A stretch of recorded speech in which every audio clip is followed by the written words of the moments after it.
Bismillahirrahmanirrahim. Assalamualaikum warahmatullahi ta'ala wabarakatuh. Alhamdulillah, salatan wa salaman ala rasulillah wa ala alihi wa ashabihi wa man tabi'ahum bi ihsanin ila yaumil qiyamah. Amma ba'du. Apa kabar para santri ibadur rahman semuanya? Semoga kita semua dalam keadaan sehat, dalam keadaan baik semuanya, tidak kurang suatu apapun. Alhamdulillah, pada hari ini Allah Subhanahu wa ta'ala masih memberikan kita kesempatan untuk melaksanakan salah satu kewajiban besar seorang muslim, yaitu menuntut ilmu. Meskipun dalam situasi dan kondisi saat ini kita tidak bisa bertemu dan bertatap muka, bermuajahah, bertegur sapa dalam satu ruangan, namun mudah-mudahan tidak mengurangi kesungguhan kita di dalam thalabul ilmi, dan mudah-mudahan tidak mengurangi fadilah, keutamaan dan pahala dari menuntut ilmu. Yang penting adalah kita sungguh-sungguh, kita berniat bahwasannya karena Allah Subhanahu wa ta'ala setiap aktivitas yang kita lakukan, khususnya dalam rangka menuntut ilmu syar'i. Baik, langsung saja kita lanjutkan kajian tafsir hari ini, tafsir surah Al-Fatihah, di mana pada pertemuan yang lalu kita sudah membahas ayat pertama. Kita pelan-pelan saja supaya masuk, supaya benar-benar paham gitu ya.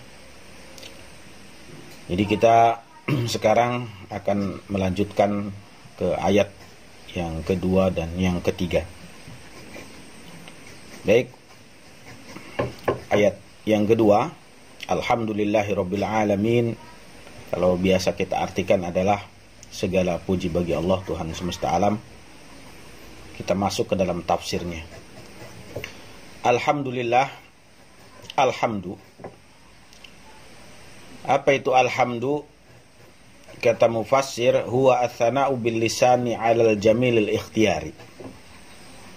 Jadi yang namanya alhamd itu adalah pujian seorang hamba dalam bentuk ucapan lisan. Jadi alhamd itu adalah memuji Allah Subhanahu wa ta'ala dengan lisan.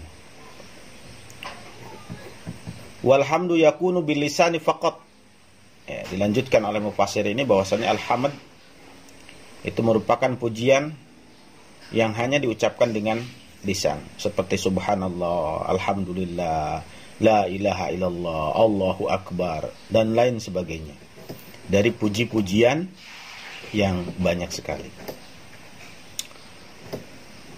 Ada perbedaan antara alhamd dengan asyukur. Dua-duanya sama-sama memuji Allah Subhanahu wa ta'ala, tapi ada perbedaan.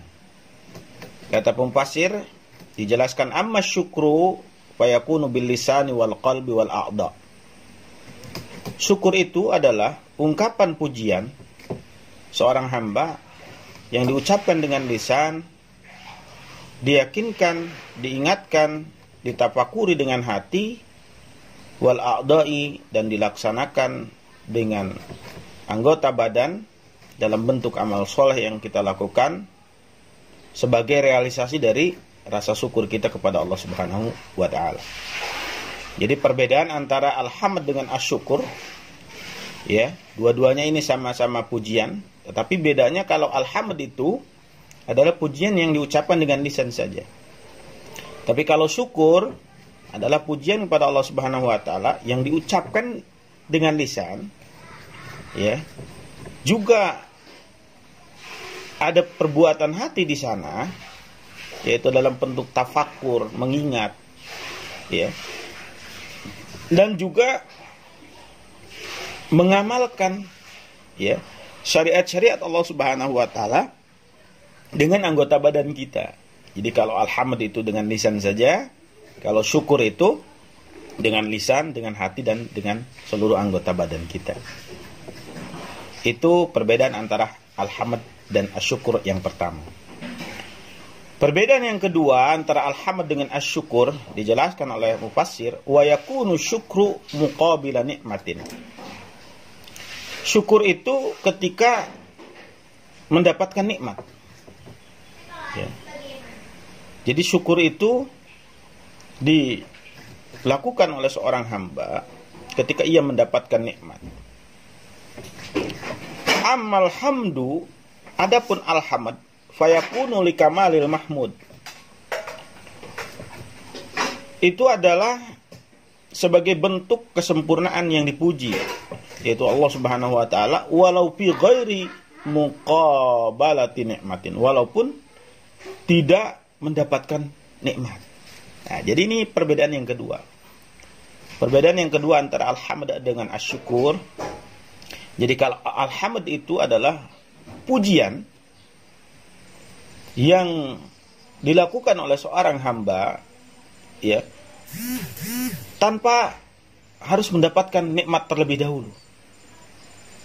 Ya, mau susah, mau senang, mau bahagia, mau menderita, ya, mau dalam kondisi apapun, dia tetap memuji Allah Subhanahu wa taala sebagai ungkapan, ya, kesempurnaan Allah Subhanahu wa taala.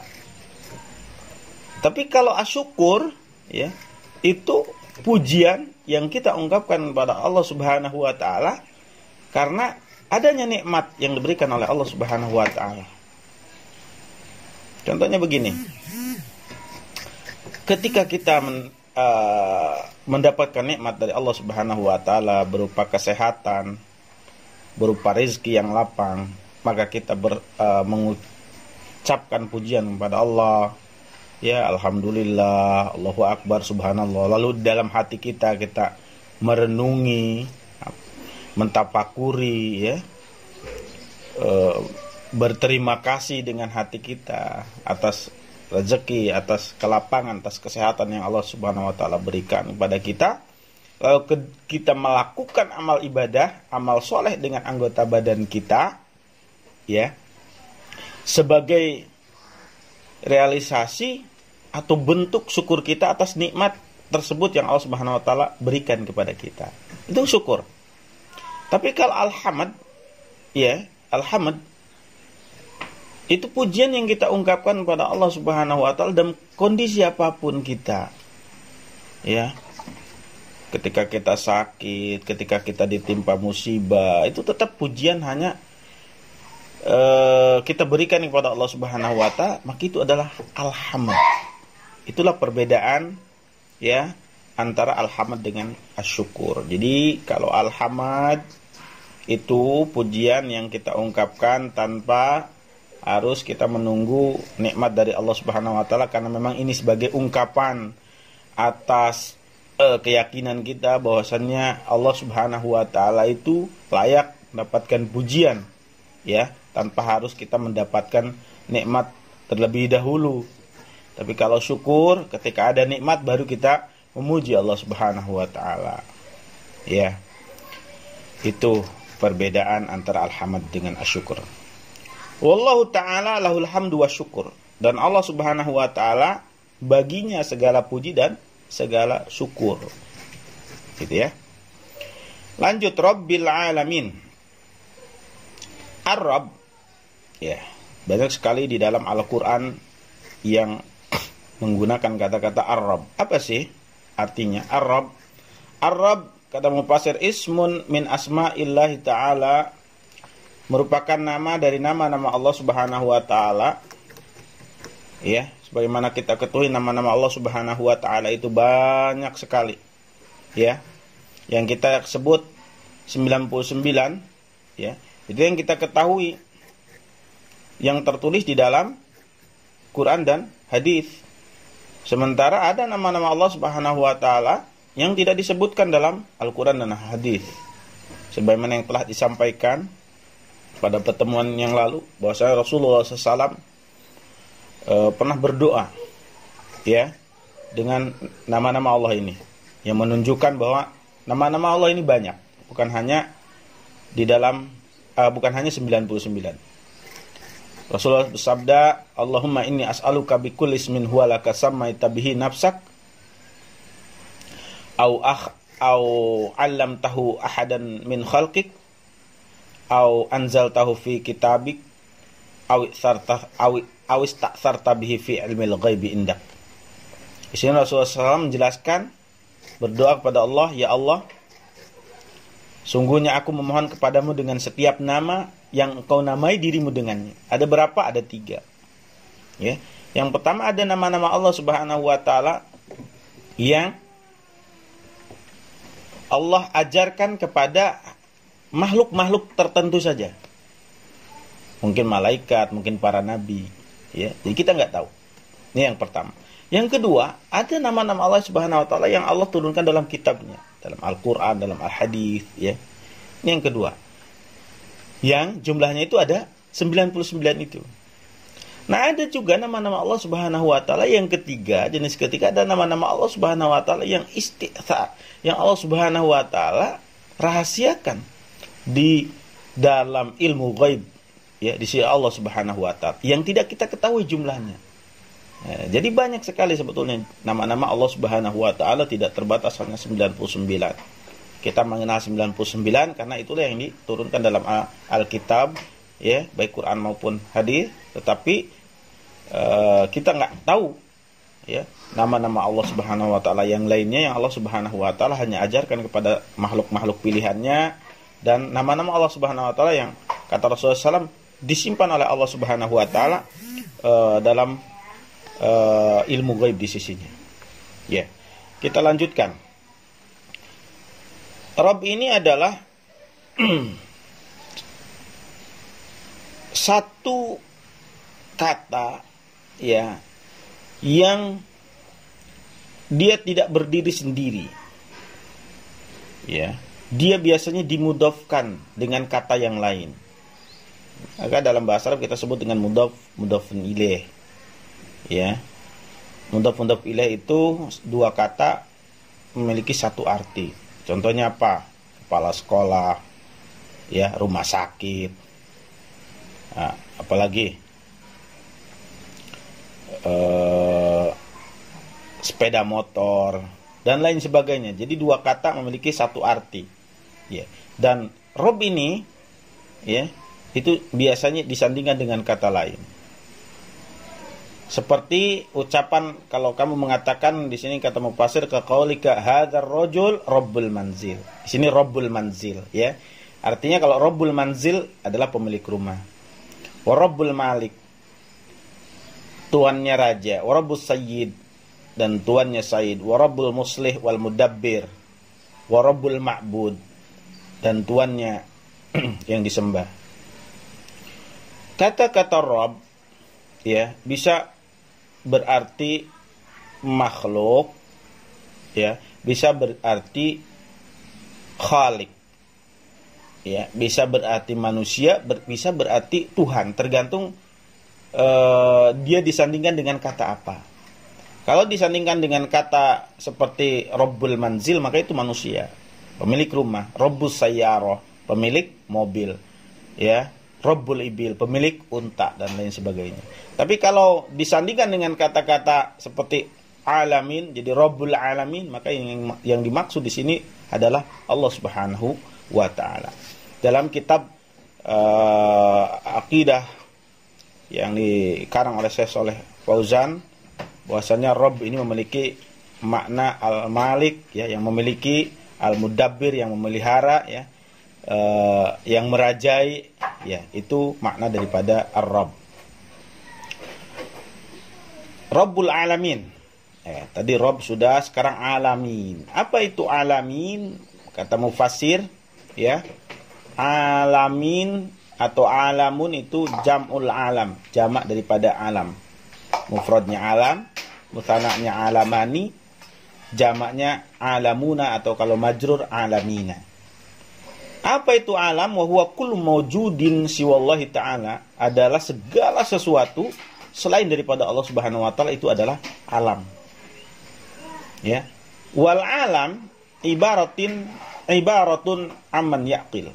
Alam itu kata mufassir, ya, alam, yang dimaksud dengan alam itu adalah istilah untuk sesuatu yang berakal.